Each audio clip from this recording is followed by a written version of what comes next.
Ladies and gentlemen, mga Pilipino, buong Pilipinas, nais ko pong sabihin sa inyo na ang itong vlog natin ngayon na napakahalaga po.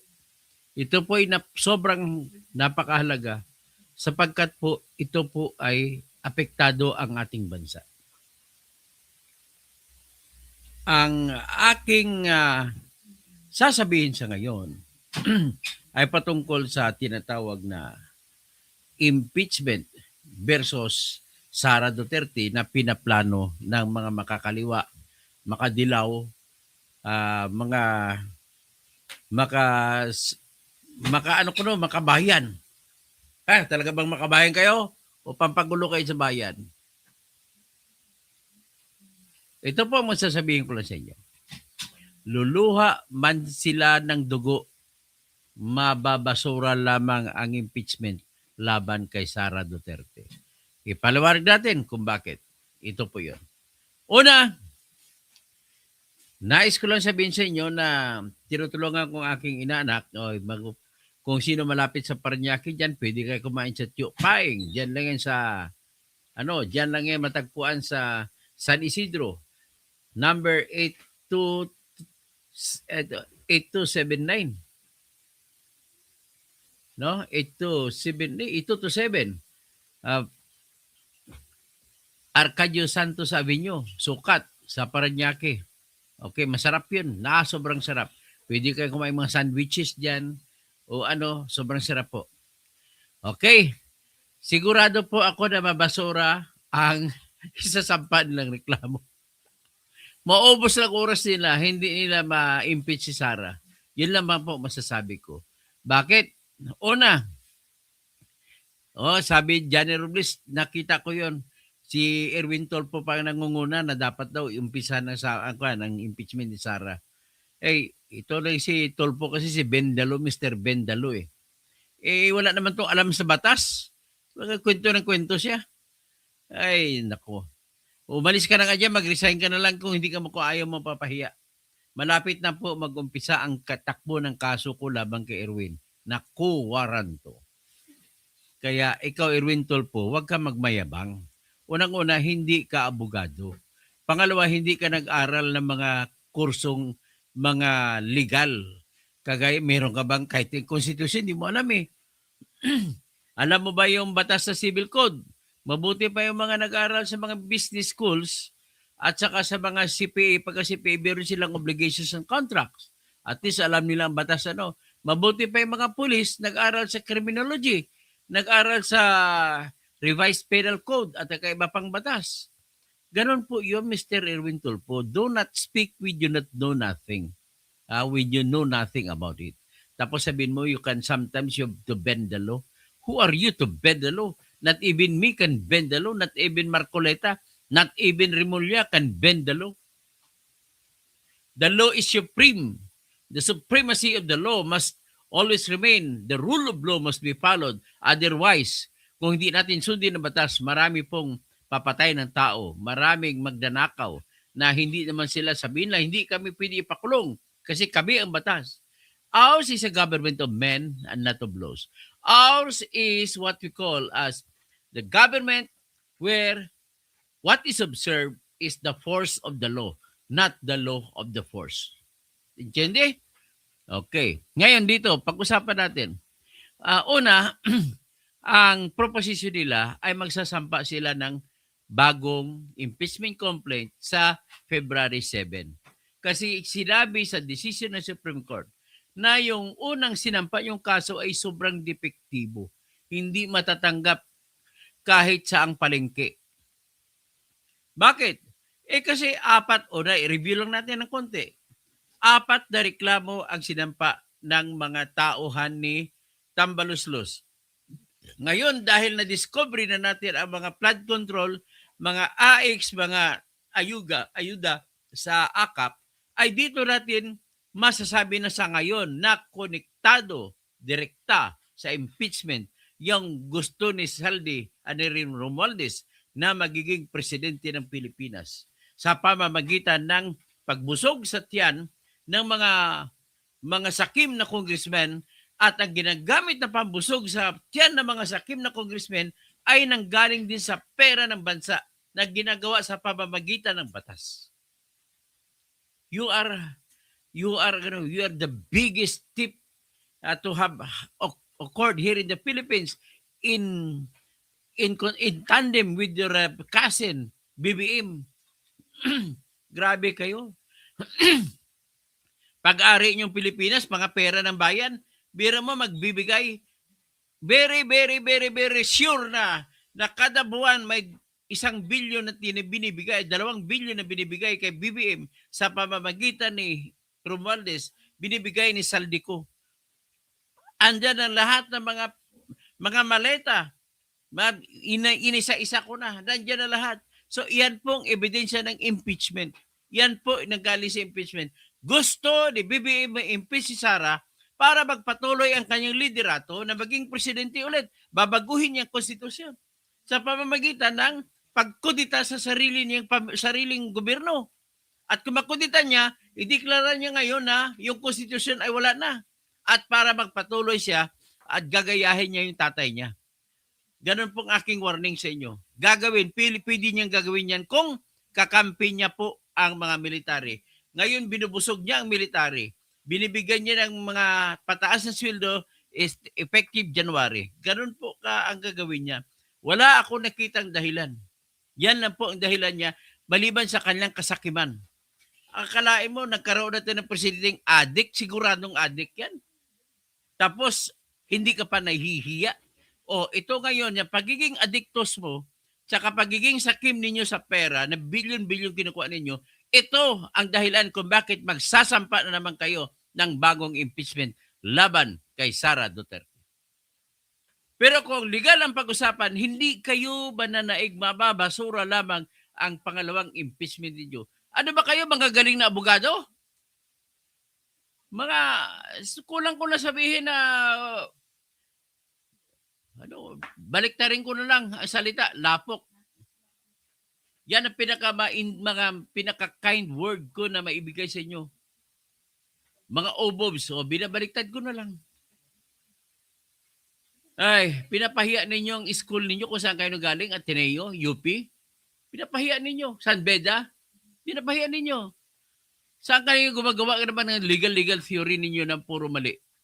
At ang mga tao naman, dahil walang alam sa batas, niluluko ninyo. Pinapaniwala ninyo sa sarili ninyo. Kaya, duluha man kayo ng dugo, hindi po mananaig kung legal lang ang pag-usapan ng inyong impeachment laban kay Sara. Ang ang nangunguna dyan, sila ni mga ACTS Teacher Party List, no? Sila ni Tinyo. Mas mabuti pa mas gusto ko pa yung si Franz Castro. Yun po balik sa Castillo, walang kwenta to eh. Tapos, ang iba pa na kumakampi dyan, yung mga kunwari kasama sa sambayanan, one sambayanan, akala mo magagaling kayo? Kayo lang magagaling? Ay, nako. Akala kasi nitong mga maingay kasi mga kakamping at saka dilaw, pero makabibiim naman. Yung ginagawa niyong impeachment laban kay Sara, kasama po ito sa plano ninyo na isalba ninyo si BBM na huwag mahulog. Kasi gusto niyo, mapopokus naman ang atensyon ng tao mula sa pagnanakaw sa baha, papunta sa impeachment. Pero, luluha man kayo dugo, ulitin ko lang, hindi kayo mananalo. At ito po ang aking paliwanag. Kung batas lamang pag-usapan, ito po ang aking paliwanag. Bakit? Nagsasabi po sa ating konstitusyon, basahin natin ating konstitusyon, na ang impeachment na reklamo ay masampa mo lamang sa loob ng 1 beses sa loob ng 1 taon. Because of that, hindi na kayo pwede makasampa. Yun pa lang. Wala na kayo. Pangalawa, sa decision ng Supreme Court na inaapila pa ninyo ay nagsasabi na ang basihan kung kailan magsimula ang pagbilang ng 1 taon ay kung kailan madidismiss ang impeachment. isasabasihan yan. O di kaya kung kailan ka nagsampa. So, ibig sabihin, dalawa ang pagbabasihan. Either or lang yan. Mamimili ka. Kung kailan na-dismiss o di kaya kung kailan nagsampa, nag-initiate at nagtuloy-tuloy. Ito ang pinag-usapan natin po ay hindi pa natuloy-tuloy. Binasura ng Supreme Court. O, balikan natin. Ano bang dahilan ng Supreme Court pag desisyon ito? Binasura niya. Ang dahilan niya, sapagkat 4 na reklamo na impeachment ang sinampa ng mga tauhan ni Romualdez na binigyan niya ng tig 150 million bawat isang congressman sa 15 o di ka 250 na congressman na pumirma. So ano ngayon? Very clear na ngayon. Nadabulong kampanya, ang dami nilang pera. Ito ang dahilan. Ang dahilan gusto ni Romualdez agawin ang trono. Kaya kailangan niya na gumawa ng paraan para siya mananalo sa 2028. Ang problema, nag-backfire sa kanya. Kasi nangyari, para sila magkakaroon ng pera, ang problema nila, actually, kung doon na sila lumaro, nagkamali din siya sa diskarte. Kung doon na siya lumaro, sa pagbibigay ng ayuda na AKAP at saka AX, okay na sana. Kasi pagbibigyan ng mga mamamayan. Kasi mga mamamayan, tumatanggap din ng pera. Ang problema, hindi lang doon sila nagkasya. Binigyan nila ang mga congressmen ng mga 1 bilyon halos kada distrito na flood control projects. So, nang binigyan natin 1 bilyon halos kada isa, anong nangyari? Hindi nyo matatanggal yung pagkakasakiman nyo. O, may ipipresenta ko, si De Benicia, si Christian De Benicia na anak ni Joe De Benicia. Ito na naman, may na-discovery na naman kami na ghost project. Babalikan ko lang, abangan nyo, ilalabas namin yan. Ito lang muna tingnan natin. Hindi kayo nagkasya sa natanggap ninyo na AKAP, AX, ito mga congressmen na mga kausap niya, ay ginawa pa, sinubstandard pa ang mga flood control projects. Ang iba, makapal ang mukha. Ginawa nilang wala pang ginawa. Naniningil na ng buo. Pero hindi po lahat ng yan ay gawa ng congressmen. Mas marami ang gawa ni BBM at saka ni Romualdez. Napilitan po sila na wala nang project gagawin, babayaran na lang. At dahil ganon, bakit? Kasi po, may quota na binigay si Romualdez at saka si BBM kay Saldico. Si Saldico ang taga-kolektor. Si Saldico ang taga-kamada kung anong mga proyekto. Tapos kinuha niya, tag 2 billion kada buwan, ibibigay kay BBM. Nakita naman natin sa Malay-Malayta. So ngayon, dahil doon, ay napilitan sila para makuha ni Saldico ang kuta na 2 bilyon kada buwan, kailangan ang ibang proyekto ay hindi na ipapatayo. Gagawa na lang diskarte na i-report na tapos na. Kaya, magtatanong kayo, bakit naman ang tapang? Tapang-tapang ni Patrick Bryce Hernandez na gumawa ng proyekto na walang hindi ginawa at kolektahin? Bakit? Bakit? Magtatanong tayo lahat, bakit si Henry Alcantara may billion ang kinukuha? Tatanong tayo, bakit si Joel Villanueva kumukuha rin? Si Jinggoy kumukuha rin. Si Chis kumukuha rin. Si Grace mo kumukuha rin. Si Nancy Binay kumukuha rin. Si Mark Miller, lahat.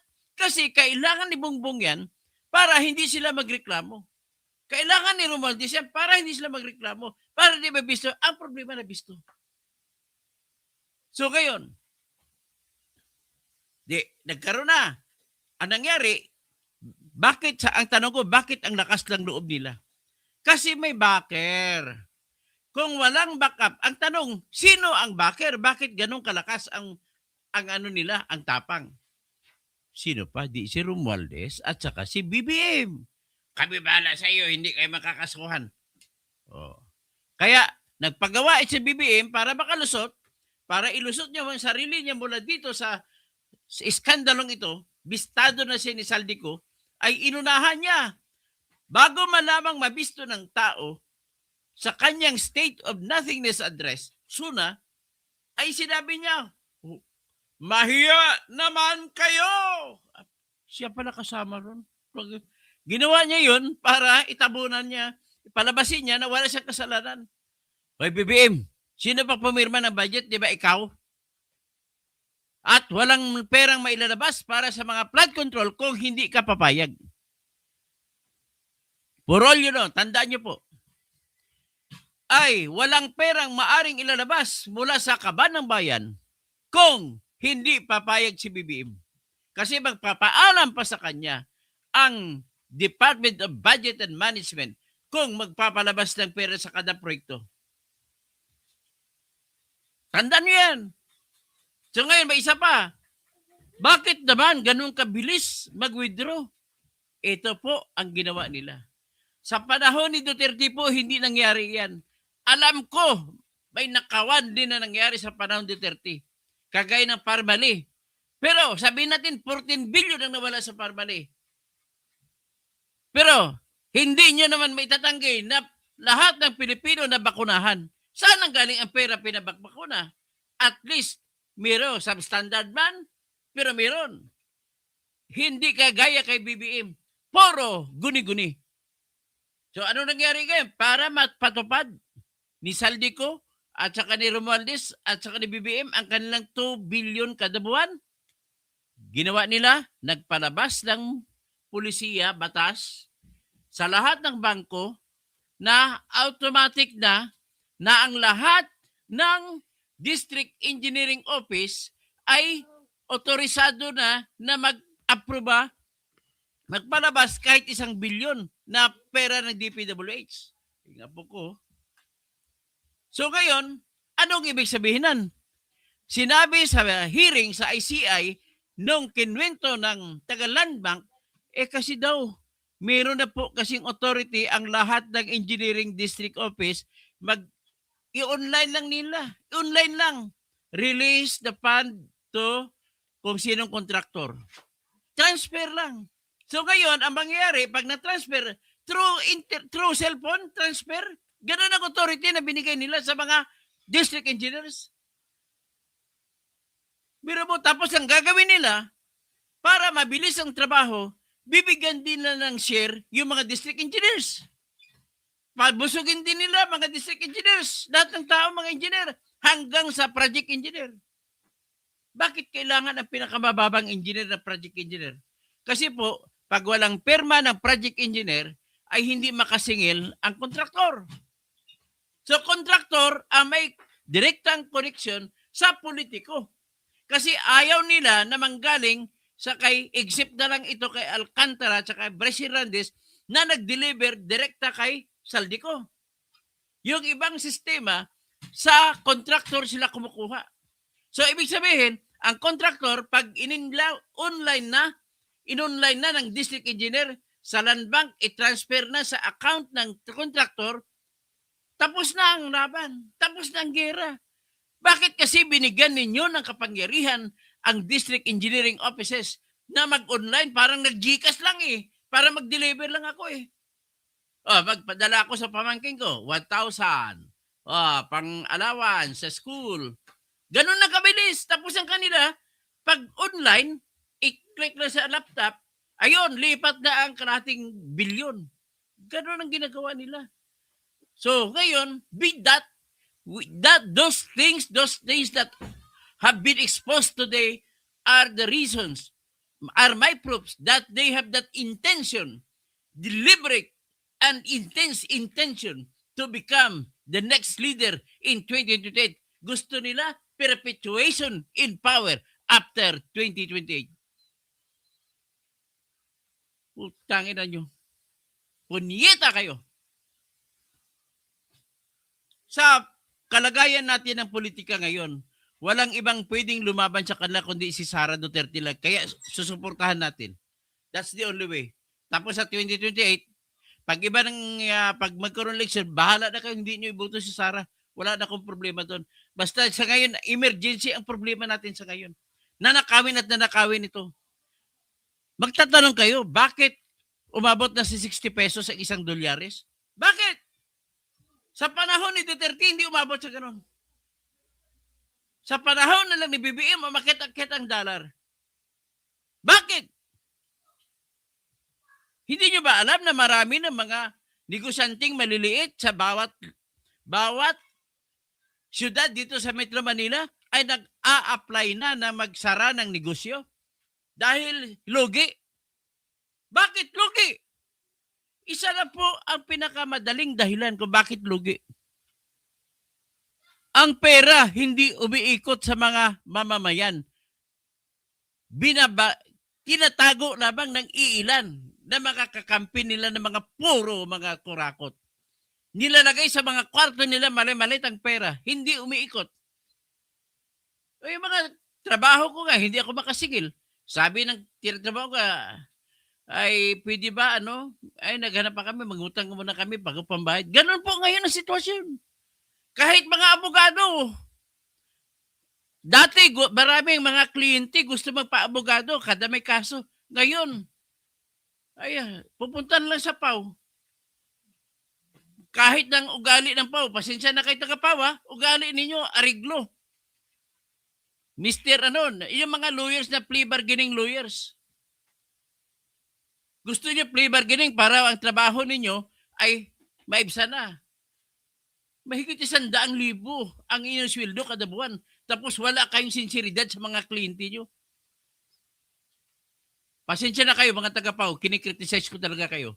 Wala kayong sincerity sa inyong mga kliyente. Alam ko mga magagaling kayo. Hindi ka makapasa sa bar exam kung hindi ka magaling. Ang kulang sa atin, puso. So, kaya ngayon, sinasabi ko ngayon sa inyong lahat, babagsak lang po ang inyong impeachment complaint. Anong dahilan? Ito, ipakita kong dahilan. Legal ang dahilan ko.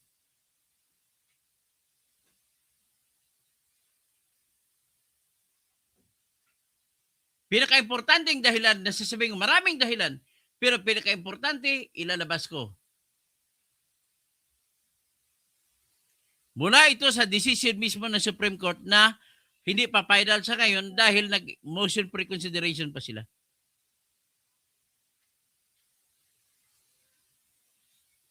Ito, tingnan sa page 4 ng decision.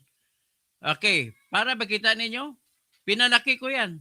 Ang kopya ng decision para mabasa ninyo lahat. Ayan. Republic of the Philippines, Supreme Court, Manila, N-Bank, Sara C. Duterte versus House of Representatives. Ano decision dito? Diniklara ng Supreme Court na null and void. Basura ang inyong impeachment. Desisyon na sinulat ni Senior Associate Justice Marvic Leonin. In-appoint pa ito sa ni Ninoy Aquino. Siya ay justice ng ni Ninoy Aquino. Dinesisyonan July 25, 2025.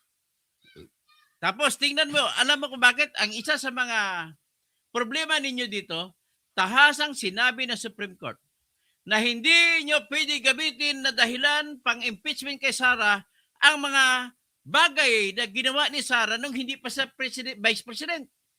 So ang ibig sabihin yan, yung kanyang confidential fund bilang mayor ng Davao ay hindi nyo pwede isama. Number 2, yung lahat ng mga akusasyon ninyo na ginawa ni Sara na iba pa, panahon na siya ay hindi pa vice presidente, ay hindi nyo rin pwede isama. Kaya yung pinagmamayabang ni Trillanes ng mga bank accounts ko ni Sara ng 2016 ay hindi pwede isama kasi mayor pa lang siya noon. Next, sinabi mismo ng Supreme Court sa page 4 ng decision. Basahin natin ang page 4.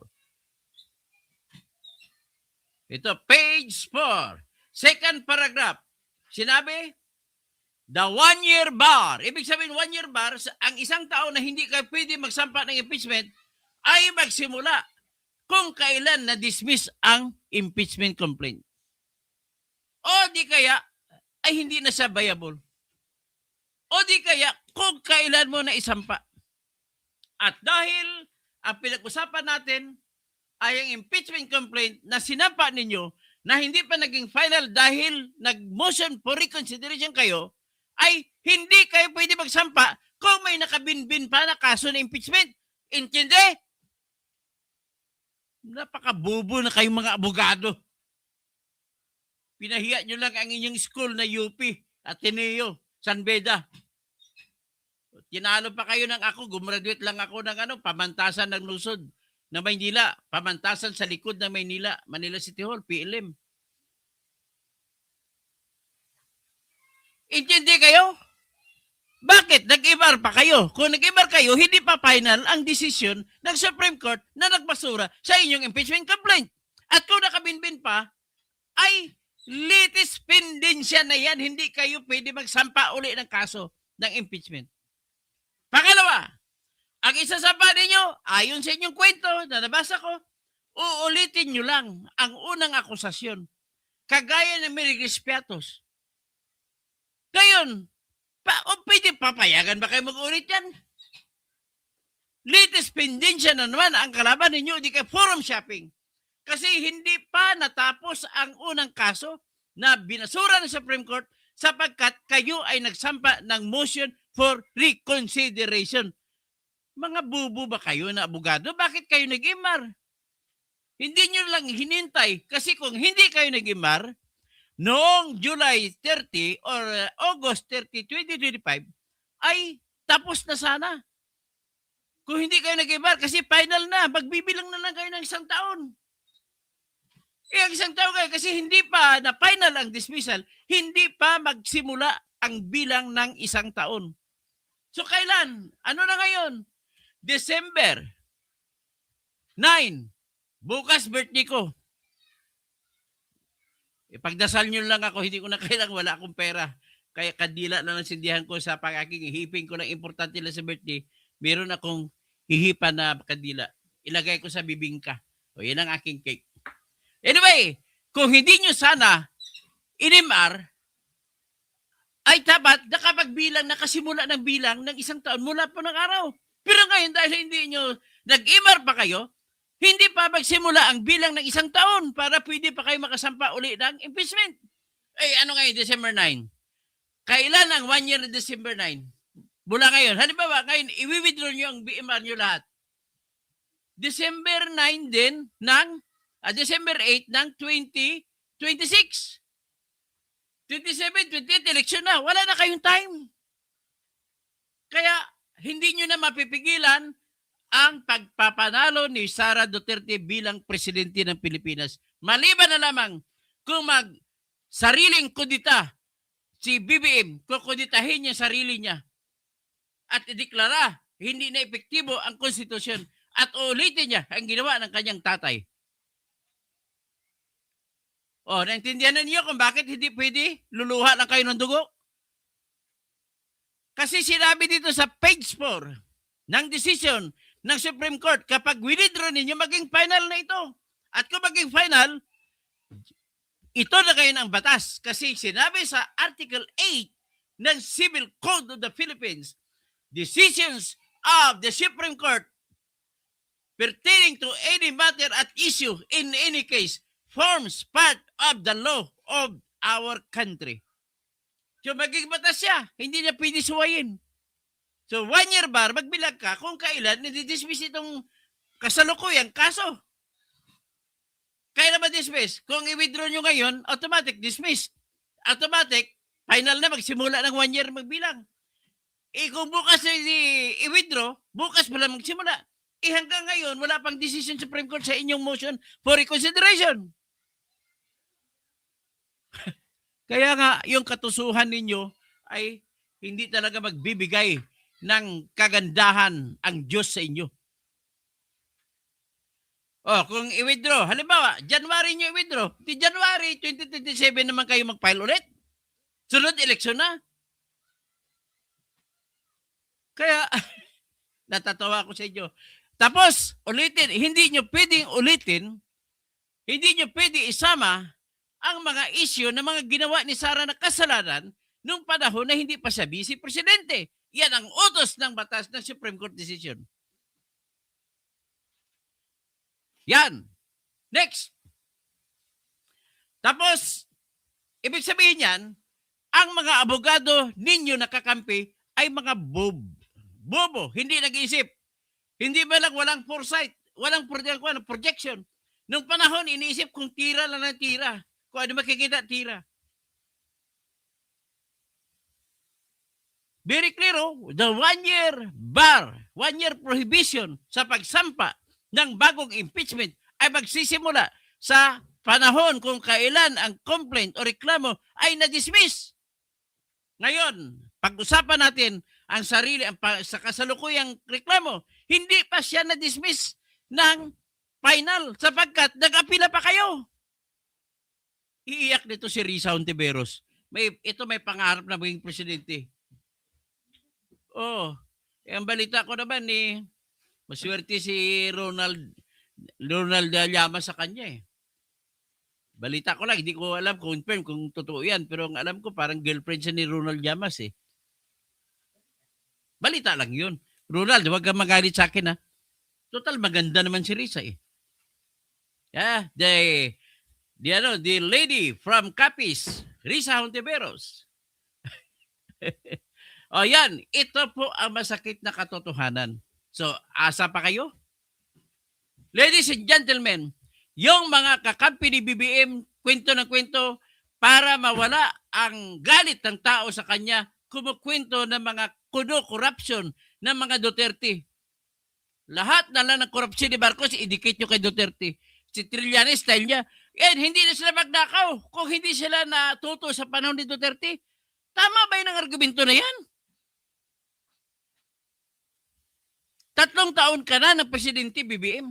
Bakit hindi mo pinakulong ang mga kasama ni Duterte kung mayroon mang ginawa silang pagnanakaw? Ang katotohanan, ikaw yung magnanakaw, numero 1. Ang ginawa ng tatay mo sa 21 taon ay parang ginawa mo lang sa 3 taon. Ganon ka katindi na magnanakaw. Dagdagan pa ng anak mo na kamukha ni Bong Diasa na si Sandro. May 50.9 billion pa na insertion. Hindi ka pa nagkasya sa 2 billion kada buwan na quota na binibigay ni Saldico. Nagpadagdag ka pa ng 100 billion na insertion. Tapos style ni Lacson na gusto maging presidente, nakipagkutsaba sa'yo, pinalabas ni Lacson, totoo yung 100 billion na insertion, pero hindi si BBM ang gumawa, kundi si Bersamin. Kawawa naman yung matandang Bersamin. Tinanggal nyo, hindi siya nag-resign.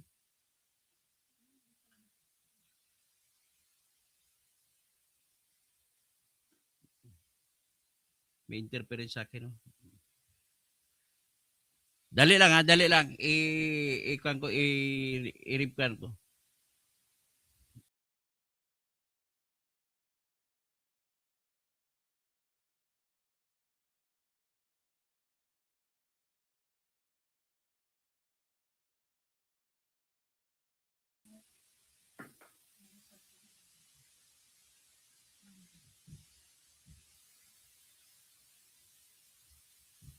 Okay, balik na naman tayo. Ay, may nag-report siguro sa akin, kaya hinak na naman ako.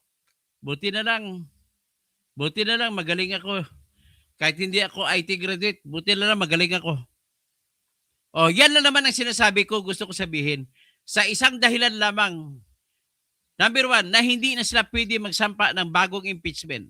Sapagkat nakabinbin pa ang kasalukuyang impeachment, hindi pa tapos. Kailangan tapusin mo na to bago sila magsampa ng bagong impeachment. Pero bago magsampa ng bagong impeachment, dapat magbilang mo na sila ng 1 taon na palampasin. Kung hindi pa 1 taon, wala, hindi tatanggapin. Yan ang sinasabi ng ating Supreme Court, ating Constitution din.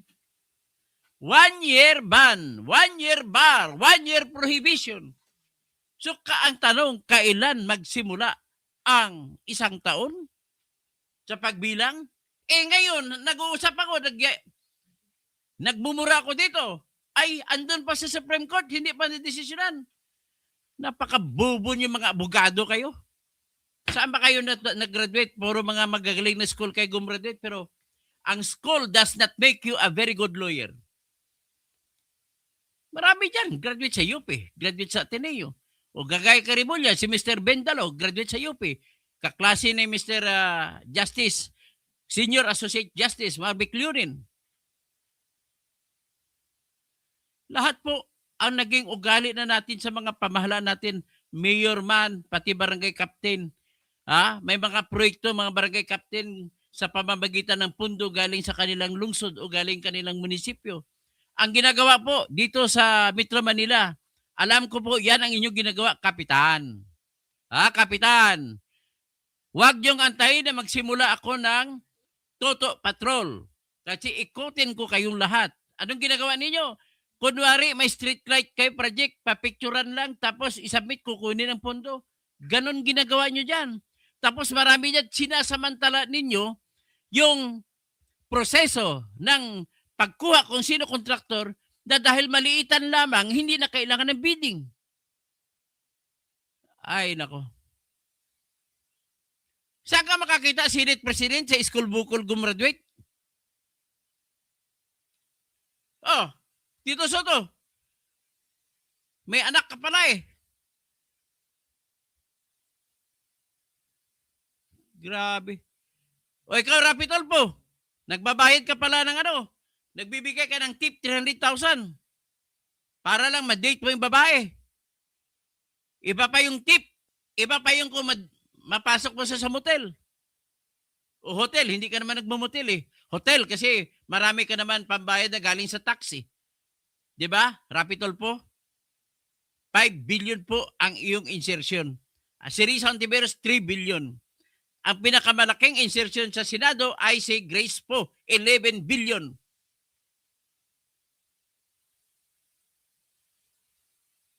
Na mas report siguro ako kaya natigil kanina. So anyway, hanggang dyan lang tayo at sa intindihan na ninyo na hindi magtatagumpay ang kasamaan laban sa kabutihan. At hindi magtatagumpay ang bagong impeachment laban kay Sara Duterte kasi nakahadlang ang 1 taon na prohibition, 1 taon na pagbabawal ng kahit sino man sa inyo na magsasampa ng impeachment laban kay Sara Duterte. Dahil hanggang ngayon ay buhay pa ang impeachment na sinampa ninyo nung una pa laban kay Sara Duterte sapagkat andun pang usapin sa Supreme Court at matatapos lamang yan kung makapagpalabas ng desisyon ng Supreme Court. O di kaya kung i-withdraw ninyo ang inyong motion for reconsideration. Kaya lang, too late na hero na kayo. Kailan nyo kayo withdraw? Pag withdraw nyo bukas pa na magsimula ang 1 taon na pagbibilang. At habang tumatakbo ang bilang, 1 taon, next is December 9, 2026. Wala nang time. At duda rin ako kung practicality ang pag-usapan, wala na pong congressman, takot na yung congressman na pipirma. Takot na. Isikan lang naman, kinukurap lamang dito mga congressman ni Romualdez eh. Binubusog niya ng pera. Ang problema natin, ang pera ay galing pa sa bayan natin. Hindi galing sa bulsa niya. Wala na akong nakitang pinakamagnanakaw na speaker. Ito si Tambaluslos lamang. Alam naman natin, lahat ng speaker kumikita. Pero sobra-sobra ito. Kahit si Alan Peter Cayetano, tinawag niya sa Alan Caldero Cayetano. Dahil sa Caldero sa SEA Games. Kumikita rito na speaker siya. Ayaw nga niya umalis, di ba? Papalit na si Lord Alan Velasco. Ayaw niya.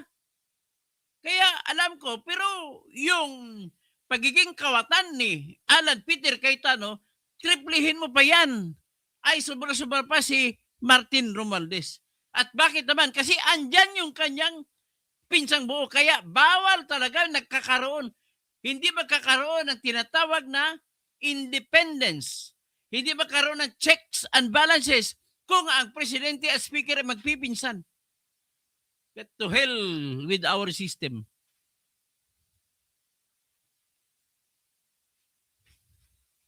Sabi ni Greg Babaran, Duterte Marcos daw salot. Okay na ako si Marcos lang, alisin niyo muna. Paupuin niyo muna si Sara. Kasi si Sara lang magpakulong sa mga putang ina ito. Bago naman pag umalis, pag sunod na eleksyon, alisin naman natin si Sara kung gusto nyo. Di ba? Siguro naman, naintindihan niya, simpleng paliwanag lang yan. Napakasimple na batas na very fundamental, very basic, hindi pa niyo naintindihan yan. Kailangan pa ba i-memorize ito? Okay, sagutin ko muna si hanapin ko rin, may message sa akin si Bicolana eh. Si vlogger na si Bicolana. Basahin ko lang muna. Si Proud Bicolano. Bicol Pansit. O yun, gusto ko, pansit ba to? Ay, pwede ka mang padala ng pansit ba to? O, sino na bibili? Sino po may alam, mabilhan ng pansit ba to? Naku, pumunta ka ng Albay para makabili ka ng pansit ba to? Kung gusto mo, pansit Kabagan, pumunta ka ng Kabagan. Isabela, yun, masarap yun. Dito lang din ako bilib, no, sa kabila ng lahat ng mga nakawan. Bilib ako sa lahing Pilipino, marami mga pansit na original sa kanila. Yes. Sa Lokban, Quezon, may pansit Lokban. Ha? Sa Kabagan, may pansit Kabagan. Isang pinaka-proud ng mga Ilocano diyan sa pansit Kabagan. Oh, tapos, sa Bato naman, Albay, sa bayan ng Bato, pansit Bato. Oh, sarap nun yun. Ang isang pansit na masarap din, pansit Malabon. Oh, wala lang ako pang bili ng pansit Malabon. Yun na sana i-birthday handa ko para sa mga bisita pupunta sa akin. Oh, sige, God bless the Philippines. God bless all yourselves. God bless to us all. Ladies and gentlemen, I love the Philippines. I love the Filipinos. Huwag natin pong hayaan mauwi ito na magkudita si BBM sa kanyang sarili. Kailangan natin ang matibay na pamahalaan. The only way para maging matibay ang ating pamahalaan is to insist, to be aggressive. Huwag tayo, kalimutan natin pagpasensyoso tayo. Oh, magtawag ako ng ilan ha, hindi ko kaya kayo tawagan. Ibasahin ang inyo kasi dami-dami ninyo, sobrang dami. Si Jano Robles, magandang umaga, gandang hapon. Danilo Evira, Duterte lang sa Kalam. O, tapos sino pang iba? Si Virgie Piquero, obligation of law. 1, subject ko, BSBS. Ganun ba? Obligations and contracts sa civil code. Reggie Regal Felipe, good afternoon, doctor. Thomas Esplana, like and share na tayo. Oferian Vlog, tama ka sir. Ibasura ngayon kasi walang basihan ang impeachment ni Sara, 125 billion. O nga naman, yan pa lang, sa presyo pa lang pareho naman kayo magnanakaw. Hindi naman kami sa maliit magnanakaw. Charlie Whiskey, good morning kabayan. Polencio Rosete, sa dami ng supporters ni BP Sara, gustong eliminate sa political arena. Wala talagang tatalo kay BP Sara. Yan ang katotohanan. Tama po yan. Mataas siya, pinakamataas sa survey. Number 1 siya at 33%. Hindi ko magkamali. Tapos ang second sa kanya, 13%. Si Rapi Tulfo. Ang third, 13.1 siya. Si Liani, 13. Sabi ni Lucino, ba't lang sa Facebook pa, ikaw lang isa nanonood sa akin? Wala akong magagawa. Sa YouTube po ako, sa Coro Lucenio. Dito po, napakarami po. At Charlie Whiskey, okay lang yan, Toto. Basta legal ginagawa nila. Jing Onciano, good morning, Toto. Mac Basi Usman, puro military lang binubusog sa pera ni BBM. Obvious. Lisa Tanaka, dapat nga kasuhan sila, pera ng bayan ninanakaw nila. Ito naman si Socorro Lucenio, makakaliwa ka na kung ano hindi kita maintindihan. Parang sinisisi mo ako. Bakit ang laban ni Percy Lapid po, tapos na po yan, na convicted na po yung mga tao except kay Bantag. Ngayon na ako naniwala ng tao sa likod ni Bantag ay si BBM. So, Nenen, okay, good morning. Sindikato ng BBM admin. Okay, tapos Charlie Whiskey, don't worry, the Supreme Court will protect the people. Mango, 6907, tanggalin po sa vocabulary ninyo, mananalo si Romualdez. Jude lacks charisma. Jan Robles, yung budget sa 26 ginamit na pang-impeachment. Titirahin natin yung budget na to. Sino pa? Swissy, puro magnanakaw sila. Tapos ang pera, sabi ni Swissy, ang pera kinukuha sa bulsa, sa bula din napunta. Sa bulsa din nila napunta, no? Hindi na ako bilib kay Toto. Dati bilib ako. Ay, wala naman akong problema kung hindi ka nabilib sa akin. Salamat at tiging bilib na bilib ka rin sa akin minsan.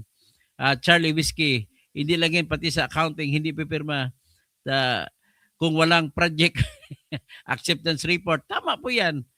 Francisco Libres, Solid Duterte pa rin kami. Tamos Jolberts, on Cornelius Ginko, lakas loob si BBM sa 2028. Tom Araneta, thank you for saying things we could not. Tapos Mercy Narvasa Suzuki, grabe talaga ang administrasyon ni BBM, kinakawawa ng taong bayan. Dahil mataas ang demand, sabi ni Charlie Whiskey, sa dollar tapos kulang ang supply. Yan ang ibig sabihin po, ekonomiya hindi maganda pagpatakbo. So, may Nicolas Story din to. Bait talaga ni Toto. Go, go. Hindi naman to si Toto. Nicolas. Oscar Dino, na huwag kang magsalita ng patapos. Tesorero Bagdarao, good job, Katoto. Charlie Whiskies, baka sobrang mahal na ng abogado, hindi na ma-afford mga Pilipino. Hindi po. Mga abogado po, hindi po mataas sumingil. Magpaw tayo to help the Filipino people. Tapos, Bergie Piquero, thank you, Sir Toto, kasi your blog is very informative. Grace Laurio, ano nangyari kay Toto? Dati anti-DDS ito. Hindi po ako anti-DDS. Pro-law ako, pro-batas. Ang problema sa mga BBM at mga kaliwa, tinatapakan, binibend ang batas, binabasuran yung batas, binabaliktad yung batas. Ganyan, saan ka makakita ng puro makakaliwa, makadilaw, makapink? Sasabihin na walang kidnapping kay Duterte, batas po yan. Wala pong batas na nagpapayag na arestuhin ang sinuman na walang utos ng korte natin. Section 2 of Article 3 of the Constitution states that no warrant or warrant of arrest shall issue except upon probable cause to be determined personally by the judge natin upon examination under oath of the witnesses and the complainant, and without particularly describing the place to be searched and things to be seized. Maliwan, may kailangan pa ba i-memorize yan? Na nag-utos ang konstitusyon natin. Tanging utos lamang ng korte na judge natin dito ang pwede mag-aresto sa tao. Kaya yung pag-aresto kay Duterte ay maling-mali. Dapat ang ginawa nila, humingi muna sila ng authority sa local court bago nila inaresto si Duterte. Kabuang. Kaya makakaso ng kidnapping mga yan. Sigurado ko pag pumalit ang administrasyon, luluha sila ng dugo, hindi sila makakalabas habang buhay sila makukulong. Si Remulla, Jan Vic, si Remulla, si ombudsman na nang agaw lang ng pwesto. Si Gibo Teodoro na traidor, binigyan ng pwesto ni Duterte siya, saka na asawa niya. Tapos si Eduardo Añez, sobra pang traidor. Ginawa pa si Secretary of Interior Local Government Duterte. Tapos magpapagamit siya na para hulihin yung tao na naging boss niya dati. Teopilo Pialago, mabuhay ka, Dr. Toto Kausing. Ang husay ng mga paliwanag mo bilang ako'y DDS. Saludo na ako sa iyo. Ang tudo, mabuhay ka. Salamat po. Reggie Regal Felipe, happy birthday. Birthday ko po bukas. Pagdasal niyo lang ako, that's sufficient. Lisa Tanaka, maganda ang puso niyo, Dr. Toto. Kaya pinagpala kayo ng Panginoon ng discernment and wisdom. God bless, Dr. Toto. Marlene Bundok, happy birthday. Jennifer Abueva, at Glausario na kaya ganyan si Toto kasi nakita niya na sa tama ang mga Duterte. Ang totoong dahilan niya, tinatapakan nila ang batas. Yun lang ang ayaw ko talaga. Yung pag-aresto, nung hindi pa inaresto si Duterte, gusto ko matuloy ang kaso. Pero inaresto na ganun, pababoy. Ibang usapin yun. Ibig sabihin yung mga tao ngayon, puro baboy. Batas ng baboy yung gusto nila eh. Ay, hindi ko na kayang basahin. Jing R. Espinosa, birthday mo, malaki na naman ang gift mo kay Sarah. Ay, wala po. Wala pa siyang gift sa akin. Hindi kami nagkakilalang personal. Kaya ikaw ang kwani mo, katwiran mo, Jing. Pasensya na, ang tingin ko sa iyo napakababa ng utak mo. Teopilo Pilagio, matuwid ka ng abogado. Sino pang iba? Nining Kausing, Inday Sara is the next president. Mang Kanor, may due process yan. Pag sinunod ni BBM, putang ng due process ni BBM. Teopilo, may due process pa pag nakaw niya? Ha? Sige nga, Mang Kanor. May bike pa. Salamat kayo di tulad. Putang ina. Wala kang due process pag nakaw ng pera eh. Papasalamatan mo. Bubo mo talaga. Ang bubo ng mga Pilipinong ganito. Okay. So, idala muna. Hindi ko na kaya basahin sa dami. Pasensya na po.